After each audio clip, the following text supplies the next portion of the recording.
વિદ્યાર્થી મિત્રો, ફરીથી આજે તમારા માટે એક નવો વિડિયો લઈને આવી ગયો છું. ટોપિકનું નામ છે પ્રીપોઝિશન ઓફ અ પ્લેસ. કે પ્રીપોઝિશન આપણે જોઈએ છે ઘણી વખત ખાલી જગ્યામાં એમાં પૂછાય છે અને સ્પર્ધાત્મક પરીક્ષામાં મોસ્ટ આવી છે. તો ચિત્ર સાથે આપણે જોઈ લઈએ કે પ્રીપોઝિશન કેવા કેવા પ્રકારના આવે છે અને તેનો મતલબ શું હોય છે. પહેલું છે ઓન. પ્રીપોઝિશન ઓન. કોઈ વસ્તુ આપણે અહીંયા જોઈ શકીએ છીએ કે વસ્તુ છે એની ઉપર બીજી વસ્તુ અડીને પડેલી છે. કે જ્યારે એક વસ્તુની ઉપર બીજી વસ્તુ અડીને પડેલી હોય તો ત્યારે આપણે પ્રીપોઝિશન ઓન તરીકે ઉપયોગ. દાખલા તરીકે બુક હોય, આ ટેબલ છે, અહીંયા બુક પડેલી હોય તો the book is on the table. કે ચોપડી એ ટેબલ ઉપર છે, અહીંયા અડેલી છે. જો ચોપડી ટેબલ ઉપર છે. પછી બીજો શબ્દ છે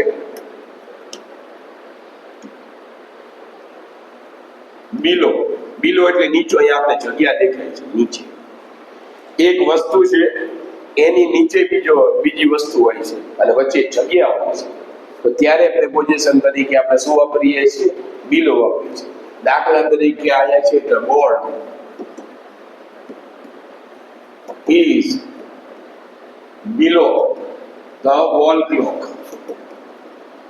ઘડિયાળ હોય, ઘડિયાળની નીચે આ બોર્ડ આપેલું હોય તો આપણે એને એવું કહી શકીએ કે ધ બોર્ડ છે, કે જે બોર્ડ છે પાટલું કાળું પાટલું, તે ઘડિયાળની નીચે છે. અહીંયા અંડર આપેલું છે. અંડરનો અર્થ પણ નીચે થાય છે. પણ આ ચિત્રમાં આપણે જોઈ શકીએ છીએ એક વસ્તુ છે એની નીચે વસ્તુ અડેલી છે.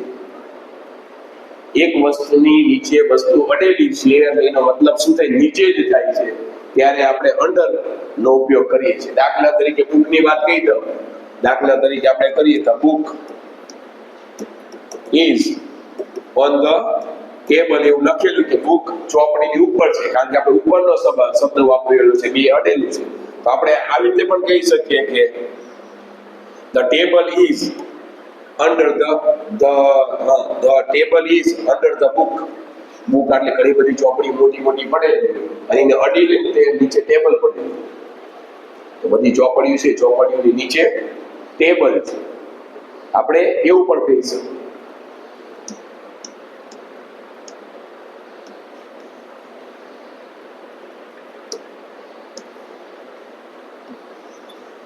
એવો ને એવો શબ્દ છે નેક્સ્ટ ટુ, એટલે બાજુમાં છે, એની એક્ઝેક્ટ બાજુમાં.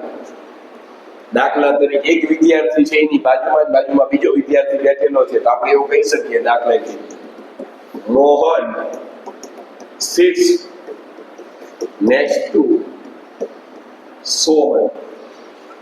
નેક્સ્ટ ટુ એટલે એની બાજુમાં જ બેઠેલો કે Mohan sits next to Sohan. કે મોહન છે એ સોહનની બાજુમાં જ બેઠેલો છે. એની બાજુમાં બે ચિત્રમાં દેખાય છે. બિટવીન છે. બે વસ્તુ આપેલી છે, બે વસ્તુની વચ્ચે કોઈ વસ્તુ હોય ત્યારે અંગ્રેજીમાં પ્રીપોઝિશન બિટવીન વપરાય. બિટવીન એટલે વચ્ચે થાય, અમોંગ એટલે વચ્ચે થાય. આ બંનેનો તફાવત શું હોય કે જ્યારે બે જ વસ્તુની વાત કરી હોય ત્યારે બિટવીન આવે અને બે કરતા વધારે વસ્તુની વાત કરી હોય ત્યારે અમોંગ આવે છે. દાખલા તરીકે અહીંયા કહે છે ball is between two boxes. કે બોલ છે એ બે બોક્સની વચ્ચે છે. અમોંગ હોય તો દાખલા તરીકે ઘણા બધા દાખલા તરીકે આપણે જોઈએ છીએ ટોપલી હોય છે, ટોપલીમાં એક જ સફરજન હોય છે, એક સફરજન હોય છે, આજુબાજુ બીજા બધા ફળો હોય છે. તો ત્યારે શું આવે? અમોંગ આવે. કે the Apple and Apple is among other fruits. કે બીજા બધા જે ફળો છે એની વચ્ચે એપલ છે. બે વસ્તુની વાત થઈ હોય ત્યારે શું આવે છે? બિટવીન આવે છે. બે કરતા વધારે વસ્તુની વાત થઈ હોય ત્યારે શું આવે છે? અમોંગ આવે છે. અહીંયા બે વસ્તુ છે, બે વસ્તુની વચ્ચે છે ત્યારે શું આવે છે? બિટવીન આવે છે.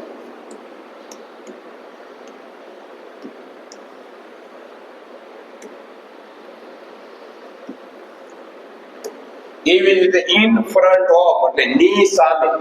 કોઈ બિલ્ડિંગ હોય, બિલ્ડિંગની સામે દાખલા કે રોડ હોય, રોડની સામે બીજી બિલ્ડિંગ હોય. દાખલા તરીકે બસ સ્ટેન્ડ હોય, બસ સ્ટેન્ડની સામે દાખલા કે બીજું કોઈ ફેમસ બિલ્ડિંગ હોય. એટલે શું થાય? ની સામે. આપણે બસ સ્ટેન્ડે જઈએ છીએ તો બસ સ્ટેન્ડની સામે ચાની લારીએ તો the tea stall is in front of the bus stand. આ છે બોક્સ છે, બેગ્સની સામે જ છે. તો આપણે શું કરીએ તો ball is in front of the box. આ રીતે આપણે ઊભા હોય એની સામે હોય તો આપણે એને શું કહી શકીએ ઇન ફ્રન્ટ ઓફ એટલે ની સામે. દાખલા તરીકે આપણે આમ ઊભા હોય અને સૂર્ય આપણી સામે મોઢાની સામે જ દેખાતો હોય તો આપણે શું કહીએ the sun is in front of me કે મારી સામે સૂર્ય છે. અબો એક વસ્તુ ટીંગાડેલી હોય વચ્ચે જગ્યા હોય અને નીચેની બીજી વસ્તુ ટીંગાડેલી હોય અને ઉપર એવો અર્થ થતો હોય તો શું આવે છે અબો. દાખલા તરીકે અહીંયા આપણે કેલેન્ડર ટીંગાડેલું છે અને એની જગ્યાએ બીજી ઘડિયાળ છે અને વચ્ચે જગ્યા છે. ઉપર એવો અર્થ થતો હોય તો આપણે શું કહી શકીએ the clock is above the calendar. The clock is above the calendar વચ્ચે જગ્યા છે. અને દાખલા તરીકે નીચે દાખલા તરીકે ઉપર એવો અર્થ થતો હોય વચ્ચે જગ્યા હોય ને ઉપરની વસ્તુ ગતિમાં હોય. ઉપરની વસ્તુ ગતિમાં હોય તો હંમેશા શું આવે છે ઓવર. નદી જાય છે આમથી આમ નદી વહે છે એની ઉપર આમ બ્રિજ છે. બ્રિજમાં બધી અવર જવર થાય કે ન થાય? બ્રિજ ઉપર અવર જવર થાય. ઉપરનો અર્થ થાય છે અહીંયા શું આવે ઓવર. જગ્યા છે. આપણે દાખલા તરીકે અહીંયા ઊભા હોય ઉપર પંખો ચાલુ હોય વચ્ચે જગ્યા હોય અડીને હોય માથા ઉપર અડીને હોય તો ઉપરનો અર્થ થતો હોય તો શું આવે ઓન આવે. એક વસ્તુની ઉપર બીજી વસ્તુ ચોટીને અડેલી હોય તો શું આવે ઓન એટલે ઉપર. એક વસ્તુ છે એની ઉપર બીજી વસ્તુ ટીંગાડેલી છે પછી જગ્યા છે તો શું આવે અબો. દાખલા તરીકે કેલેન્ડર છે આપણે ગમે ખીતી ઉપર ગમે તેલ ટીંગાડેલી હોય એની ઉપર બીજી વસ્તુ ક્લોક કે ગમે ઘડિયાળ કે ગમે વસ્તુ બીજું ટીંગાડેલી હોય તો આપણે શું કહી શકીએ કે આ વસ્તુની ઉપર આ વસ્તુ છે. કારણ કે બે વસ્તુ ટીંગાડેલી હોય એની વચ્ચે જગ્યા હોય છે ત્યાં શું આવે અબો આવે. આ વસ્તુ છે the ball is above the box કારણ કે એ વચ્ચે જગ્યા જોવા મળે છે. ઓવર ક્યારે આવે કે ઉપરની વસ્તુ જગ્યા હોય ઉપરની વસ્તુ ગતિમાં હોય.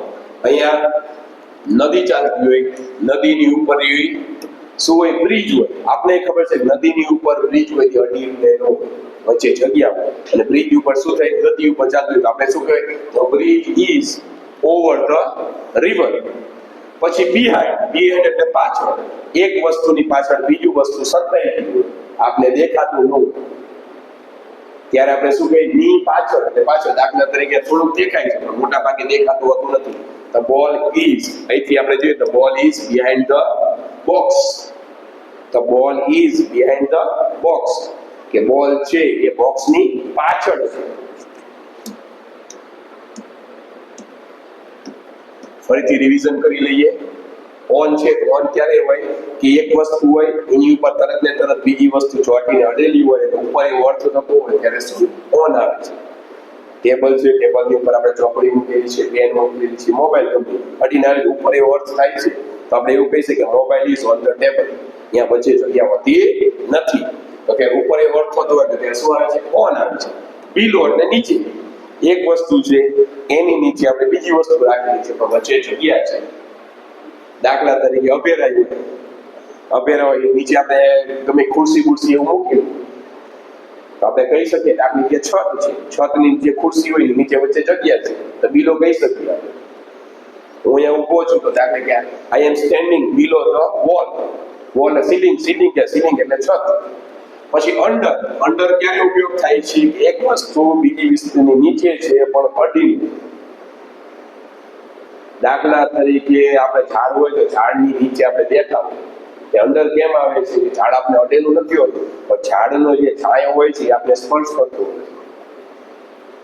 આઈ એમ સિટિંગ અંડર ધ ટ્રી કે હું ઝાડવા નીચે બેઠો છું. ઝાડ છે ઝાડની નીચે આપણે બેઠા હોય ત્યારે અંડર કેમ કહીએ છીએ કે ઝાડવું આપણે અડેલું નથી હોતું છતાં પણ કેટલી વખત આપણે ટેકો દઈને બેઠેલા હોય કેટલી વખત છાયામાં બેઠા હોય છે. અંડર એટલે નીચે એવો અર્થ થતો હોય છે આપણે શું કહીએ છીએ કે આપણે અથવા હું ઝાડવાની નીચે બેઠો છું. પછી નેક્સ્ટ વર્ડની બાજુમાં એક વસ્તુ હોય એની બાજુમાં બીજી વસ્તુ પડી હોય. દાખલા તરીકે મોબાઈલ પડ્યો હોય એની બાજુમાં ચાર્જર પડ્યું હોય તો આપણે શું કહીએ કે the mobile is next to charger. એક છોકરી બેઠી હોય બાજુમાં બીજી છોકરી બેઠી હોય તો આપણે એમ કહી શકીએ કે Sita is sitting next to Meena. એ સીતા છે મીનાની નજીક જ બાજુમાં જ બેઠેલી છે. બિટવીન એટલે શું થાય કે બે વસ્તુ કોઈ આપેલી છે, બે વસ્તુની વચ્ચે એક બીજી વસ્તુ આપેલી હોય છે, ની વચ્ચે વર્ત થતો હોય ત્યારે આપણે બિટવીન વાપરીએ છીએ. બિટવીન હંમેશા બે વસ્તુની કે બે વ્યક્તિની વાત થતી હોય ત્યારે બિટવીન આવે છે. બે કરતા વધારે વસ્તુની વાત થાય ત્યારે અમોંગ આવે છે. AMONG. દાખલા તરીકે આ રીતે આપ્યું છે કે the ball is between two boxes, કે બે બોક્સ છે એની વચ્ચે બોલ છે. ઘણા બધા ફળો હોય ટોપલીમાં, ઘણા બધા ફળો હોય અને એની વચ્ચે ખાલી સફરજન પડ્યું હોય તો આપણે એમ કહી શકીએ એને Apple is among other fruits, કે બીજા બધા ફળો છે એની વચ્ચે સફરજન પડેલું છે. ની વચ્ચે બેની બે કરતા વધારેની વસ્તુ વાત થતી હોય ત્યારે અમોંગ આવે, બેની વાત થતી હોય તો બિટવીન આવે છે. પછી ઇન ફ્રન્ટ ઓફ એટલે ની સામે, આપણે ઉભાવીની સામે સામે બીજી વસ્તુ હોય તો આપણે ઇન ફ્રન્ટ ઓફ થઈ. દાખલા તરીકે there is a દાખલા કે the sarpanch office is in front of my house, કે મારા ઘરની સામે તે સરપંચની ઓફિસ છે. દાખલે તમારા ઘરની સામે મોટું એવું ગ્રાઉન્ડ હોય તો આપણે કે the playground is in front of my house, મારા ઘરની સામે શું છે મોટું રમતનું મેદાન છે.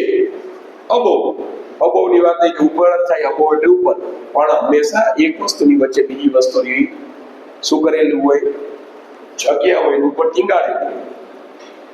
એક વસ્તુ એની રસ્તે જગ્યા ટીંગાડેલી હોય ઉપર વસ્તુ ત્યારે, અને કેવી હોય વસ્તુ, સ્થિર વસ્તુ. એ કઈ આપણે ગમે વસ્તુ ટીંગાડેલી એની ઉપર થોડી જગ્યા કરી બીજી વસ્તુ ટીંગાડેલી અને ઉપર એ વર્ત થતો હોય તો અબોવ આવે છે. એ રીતે તમને ઓવર કરી દીધું. ઓવર ક્યારે હોય કે નદી હોય, નદીની ઉપર મોટો બ્રિજ બાંધેલો હોય અને બ્રિજની ઉપર વસ્તુ હલનચલન કરતી હોય, ગતિમાં હોય તો આપણે જે ઉપર એ વર્ત થાય તો આપણે શું કહી શકીએ ત્યારે અબોવ નહીં વાપરીએ, ત્યારે આપણે શું કરવું પડશે, ઓવર વાપરવું પડશે. દાખલા પંખો મારા માથાની ઉપર ફરતો હોય છે તો આપણે એમ કહી શકીએ the fan is over my head, the fan is over my head, કે મારા માથા ઉપર પંખો છે. ઓન ક્યારે આવે કે મેં ટોપી પહેરી હોય તો cap is on my head, કારણ કે ટોપી આપણે પહેરીએ છીએ તો ટોપી માથાને અડે છે. પછી behind એટલે એક વસ્તુની પાછળ બીજી વસ્તુ રહી સંતાઈ ગઈ હોય, દેખાતી ન હોય, એની પાછળ હોય. દાખલા તરીકે આવે the wall is behind this blackboard, મોટી છે એટલે દેખાય છે છતાં પણ આપણે અર્થમાં કહી શકીએ છીએ કે દિવાલ છે બ્લેકબોર્ડની પાછળ, આગળ તો છેદડીની પાછળ છે. તો આને શું કહેવાય આપણે, પ્રેપોઝિશન ઓફ પ્લેસ. અને પ્રેપોઝિશન એ અંગ્રેજીમાં કેવા હોય છે, કનેક્ટર કહેવાય. દાખલા તરીકે આપણો હાથ છે, હાથના જે બધા સાંધા હોય એ બધાને પ્રેપોઝિશન કહેવાય, કનેક્ટર્સ કહેવાય. કારણ કે આપણે ખબર છે જો ભગવાને આપણે અહીંયા સાંધો જ ન આપ્યો તો આપણે ગમે કામ કરી શકીએ સીધો અહીંથી વાળવાના હોય છે. એટલે મેઇન વસ્તુ શું છે કે પ્રેપોઝિશન શું છે કે કોઈ પણ વાક્યમાં કેવી રીતે ભાવ પેદા થાય છે એના માટે આપેલા હોય છે.